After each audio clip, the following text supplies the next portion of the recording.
Welcome, everyone. Today, this is our Fireside Podcast with Vered Lerner. She's a single mom, she's a business person, and she apparently has songs in her. So, Vered, I've known you a very long time, but tell me a little bit and tell our viewers a little bit about you and what you do and how you help people. So, this virtual background is not cooperating, but we are we are live, so we're going to go with it. Yeah. I have a business called BizStand Services. That is a full service business management agency. And what we do is we help people streamline their processes by introducing systems. So when I was learning and climbing up the corporate ladder, I realized that most of the problems boil down to systems and people. So what I wanted to do was fix those, but at a core level, not just a Band-Aid solution. So what we did was we started developing solutions that would be applicable across the board. So it doesn't matter if a business is smaller or larger, or how many employees it has, or what industry it's in, because we can tailor those services and those systems for that particular business. And so that's essentially what we do. So it basically streamlines the processes, it increases efficiency, productivity, overall revenue, because that's what people are most interested in when they're in business. And the best thing is that we're helping, right? We're helping people get along better, we're creating better cultures, we're minimizing the friction in the company, the stress on the employers, the anxiety of the business owner. Like, it's just so much that goes into it, because when your business runs more efficiently, then you have a little bit more time to work on the business instead of in the business. And it's not just something that we say, it's actually something we live by. So that's one part of it. The other part of it is that we have an academy. And this is really where we love to make a difference and an impact, because we work with teams and their leaders and the individual employees. So the corporate training aspect is really great. And we have a different approach than many of the other corporate trainers out there. And we also have our own methodology and the way that we do things. So it's really interesting. And so when I was working with all of these businesses and employees and employers, I realized that, working with adults is wonderful and we love it, but we could have mitigated so many of the issues that are going on had they been empowered from a younger age to have basic skills that unfortunately a lot of adults don't seem to have, and that is along the relational skills and emotional intelligence and all those beautiful buzzwords that really do mean a lot in real life. So what I've done was I created an academy for youth, and it gets them from the age of 4 all the way up to, post high school. So past the 18 level, and then we go into, introducing them to the workforce, and then seeing what their opportunities are for their own development in the business world. So a lot of people don't want to continue with school, university. They want to have their own business. They want to be entrepreneurs. So we get them ready for that venture, but for the reality of that venture, right? Like, what are you good at? What are you good at that can make money as well? And that money making is good too, right? So, well, yes. That's the thing. So, like you mentioned before, that something about songs. So I'm a singer-songwriter, and I do love to, produce the music, but it doesn't really pay bills, and I'm not doing it for a business, right? I do it more for, therapy, for amusement, for, my creativity.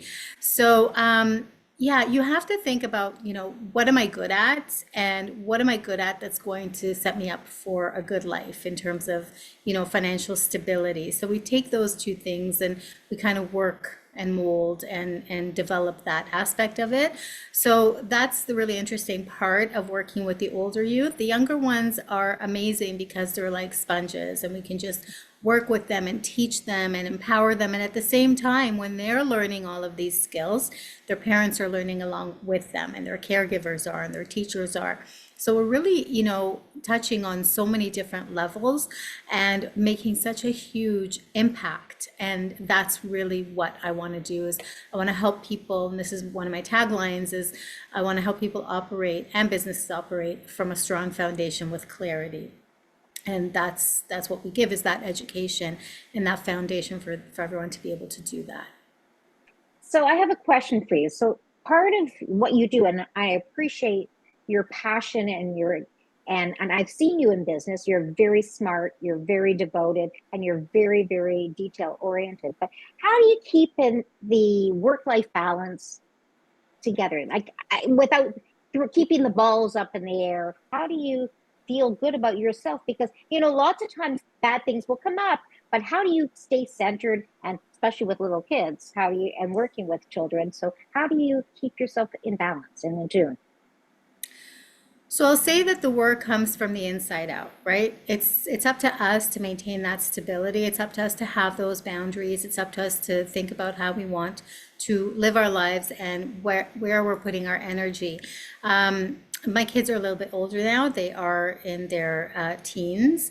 And so it's not quite, that I have these youngsters that I have to drive back and forth to school and have all of those responsibilities. So it's a little bit different, but even when it was like that, it's just a matter of prioritizing. So I know that I have to have X amount of time for my kids and X amount of time for the home and X amount of time for the business, and the list goes on, and we only have so much time. So how do we best use that time? And that's where the formula for success comes in, because you have to know how to manage those things and where to allocate your time and your resources and your funds and everything, right? So for me, a work-life balance is not your typical, I'm going to go to work from 9 to 5, come home, hang my hat at the door, and that's it. I forget about it when I come in. As an entrepreneur, and any business owner can testify that your business doesn't stop when you walk through the door, and many people work from home. So it's really important to maintain that balance, knowing that I'm going to have to give a part of my time to home, a part of my time to, family, part of my time to business, and that time may come at any time. So it doesn't matter, if it's in the middle of the night, because I work with international clients, or if it's in the morning when, you're rushing them off to school, or in the afternoon when they're coming back and you have to feed them dinner. It's just a matter of balancing that out. So for me, if it's not in my calendar and doesn't exist, it's very easy to have control when everything is laid out. So I plan in advance. I make sure, obviously things come up and whatever, but I make sure that I'm available when needed for emergencies. But if it's not an emergency, I have set times. So there are certain times where I'll be checking email, certain times where I've set aside for admin work, certain times where I'm doing things like this and can't be interrupted, certain times where I'm with clients and cannot be interrupted, or giving over talks or whatever it is that I'm doing. But it has to be balanced within a specific schedule. And so everybody knows that they can have access to me and my responsibilities get met, but they're done in a way that works for my personal and business lifestyle. And it looks different for everyone. And this is part of the coaching that I do, is taking a look at people's lives and saying, okay, how do we create this schedule for you? Where do we go from chaos to order, right? We need to, and that's the simplify, systemize, and automate method that I use in order to create the systems that I do for my clients. We also do that for people and for their personal lives and for their children's lives. And it's a rolling sort of effect, like a domino effect, where everything just falls into place when there is that system. Great. So in terms of like a word for, or a couple words, you do well with time management. Is that correct? Depends who you ask, but yes.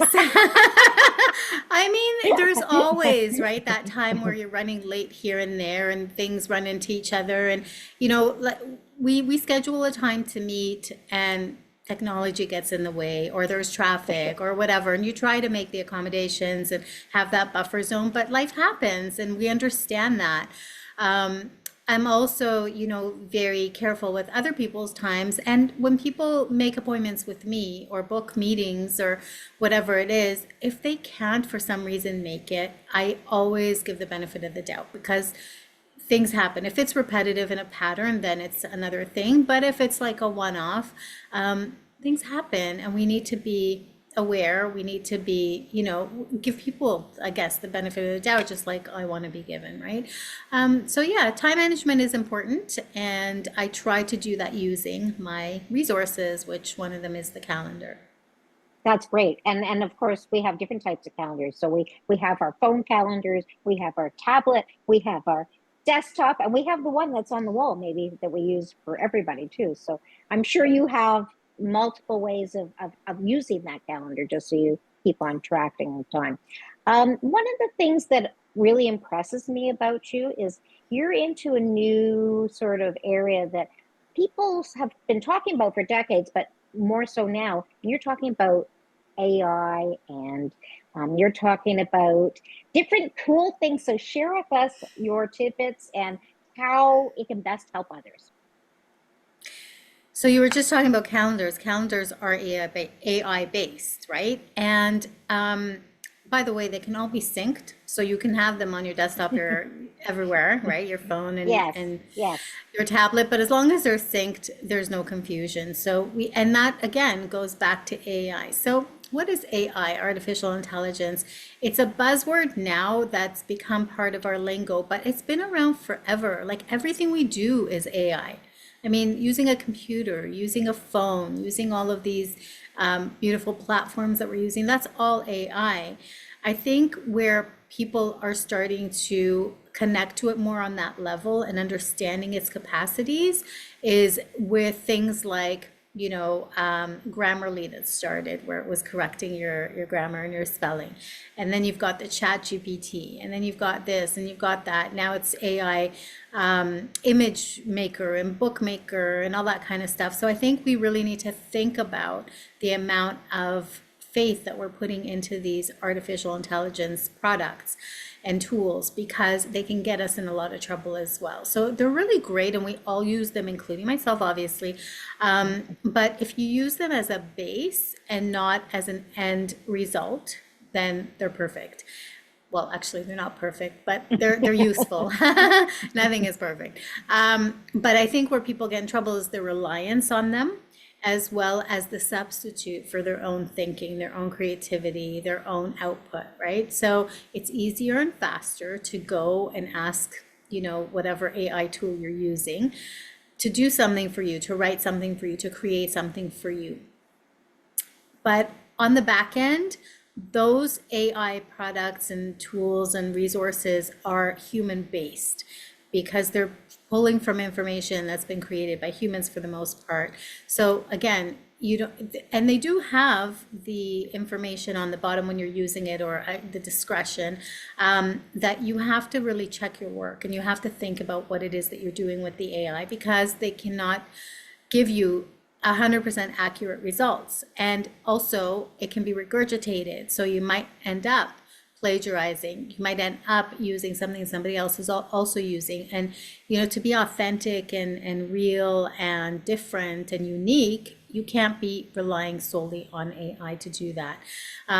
So I love AI and I use it with discretion. I use it, just as a base for maybe idea generating when I fall short of those. Doesn't happen often, but it happens, sometimes to everyone. But I also use it, if my clients need specific things that I might not be an expert in their field. I can be an expert in the business side and also on the system side and doing certain things, but in their particular field, I might not know enough. So maybe I would go and do some research. Maybe I would use some AI for that. But again, I only use it as an assistant rather than a solution or a provider. So I think when people remember that everything around us is AI based and you can't really hide from it, it's there whether or not you want to use it. And what they're using is artificial. It is not real. And a lot of the things that are happening out there are not real either on social media and stories that you're reading and videos you're watching and things that you're listening to. They can be manipulated. Voices can be recreated. Images can be recreated. Videos can be, edited and even created from scratch, and they're not real.